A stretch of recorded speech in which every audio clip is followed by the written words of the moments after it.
Quando uno va su una banca crede che il suo denaro sia tutelato, anche se poi capiamo che può anche l'interesse calare, ma che sia stato fatto dalle banche una realtà in cui le persone hanno messo le loro obbligazioni, che poi sono state deviate e che di fatto non valevano niente, e far pagare a questa gente, ai poveri lavoratori che hanno lavorato una vita, i soldi, perché ormai possano diventare carta straccia, è sicuramente un atto criminale, proprio è un esproprio criminale. La sala parrocchiale di Dese gremita all'inverosimile. Decine di risparmiatori rovinati dalle vicende societarie di Veneto Banca hanno risposto all'appello di Don Enrico Torta, presidente dell'Associazione dei Soci delle Banche Popolari Venete. Io dico, bisogna che tutti si mettano insieme, perché è l'unione che fa la forza, cioè avere il coraggio di indignarsi e di cominciare veramente a contare mettendosi in tanti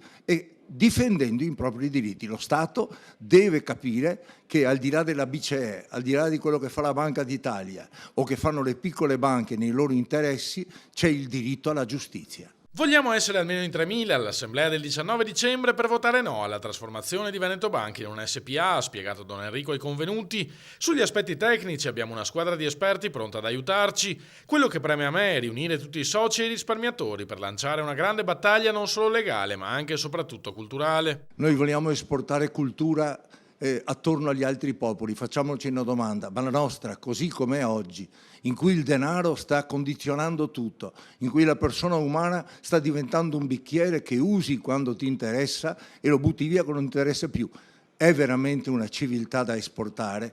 Io credo che bisogna cambiare radicalmente e dire che il denaro non è il Dio di questo mondo.